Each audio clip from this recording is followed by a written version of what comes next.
Hey guys, it's Ken here with Hobby Harvest. I'm out here on the southeastern Wisconsin food plot today to do a little work. It is September 3rd today. Tomorrow is 2 weeks until opening day of bow season. As I mentioned in a previous video, I had a little bit of a buckwheat fail out here. Now, as I said in that video, the buckwheat didn't fail. I failed by planting it at the wrong time of the year.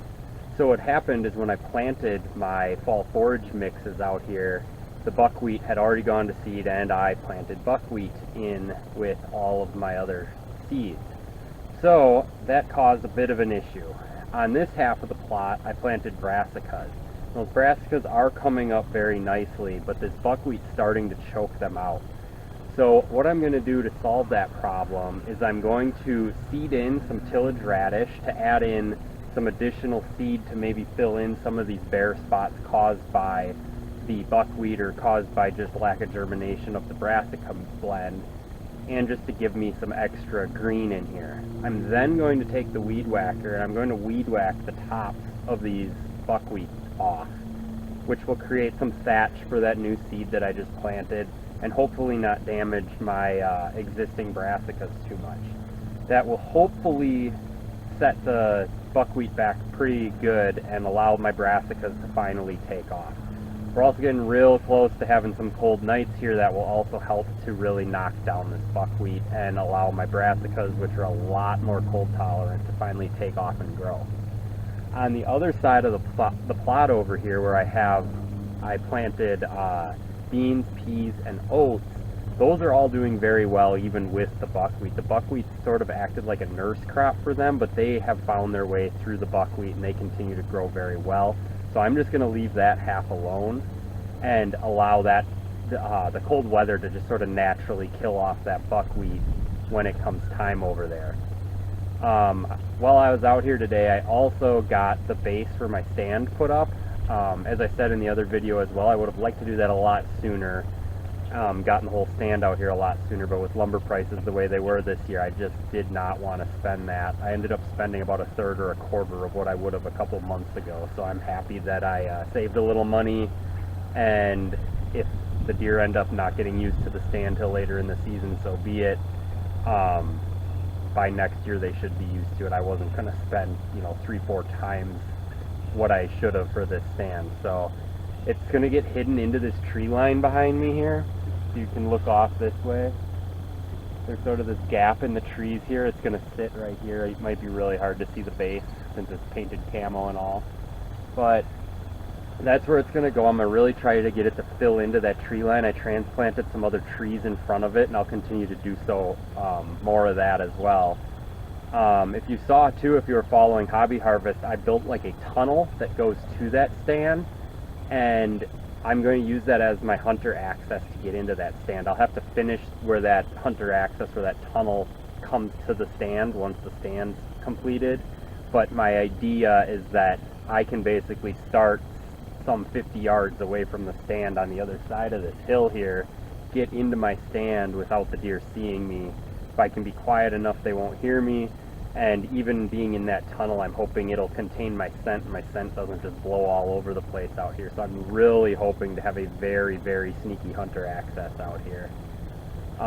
Then again, once those trees grow up, I'm hoping that the window in the stand is just going to be basically a gap in the branches of the trees that grow up around it, and it'll be a pretty hidden stand with an amazing hunter access out here, so that'll be great. So it's time to get to work. I'm going to get this all seeded, and then I'm going to weed whack it, and we're going to hope for the best. I will still come out here in probably a few weeks and fertilize it. I will use some urea on the brassica half just to make sure that it's got what it needs to get into the late fall season. But other than that, I'm pretty much done out here. I will also frost seed some switchgrass into my switchgrass areas come probably either late fall or early spring, depending on when I get a chance to do that. But other than that, we're pretty much done out here with the food plotting stuff, and it's just going to be hunting and sits from now on. So I'm hoping to bring you some videos on that shortly as well. I wanted to show you guys, I really do have a decent growth of brassicas in here, even with the buckwheat in here. The buckwheat is what's got those white flowers on it, and the brassicas are these turnips, rape, radish. I think there's kale in there as well. We're talking about like this is a brassica here, and then this is buckwheat here. But you can see if I move the camera at a little different angle that the buckwheat is definitely a lot taller than the brassicas, and so it's obviously catching sunlight and not allowing it all down into the brassicas. So that's what I'm trying to solve out here by trimming down or trimming off the tops of the buckwheat. And I'll show you here, we're on the brassica half of the plot, so you can still see some of those broader leaves down in there under the buckwheat. But this transitions into the other side of the plot. So right here now, you see this stuff that starts to look kind of like grass. That's actually my oats that I planted, and then my beans and my peas. So try to show you, it's going to be hard to see, but right here is a pea. And then I have a bean right here, like these three leafed things here. That's a bean.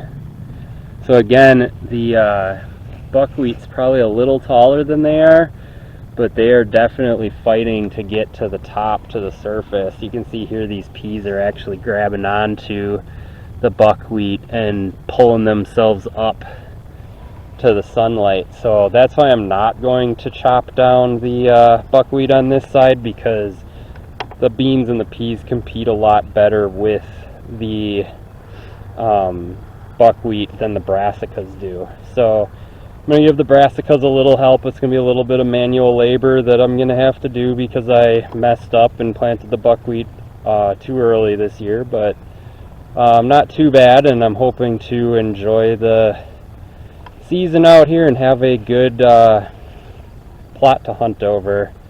I do need to, I should say too, I need to throw some winter rye down on that bean and pea half still, because those are going to die off a lot sooner than these brassicas, and they're going to need a little help getting me further into the season. So that's where the winter rye will come in, but I'm waiting probably until, probably almost until opening day, which would be the, what would that be, the second or third Saturday? The third Saturday of September.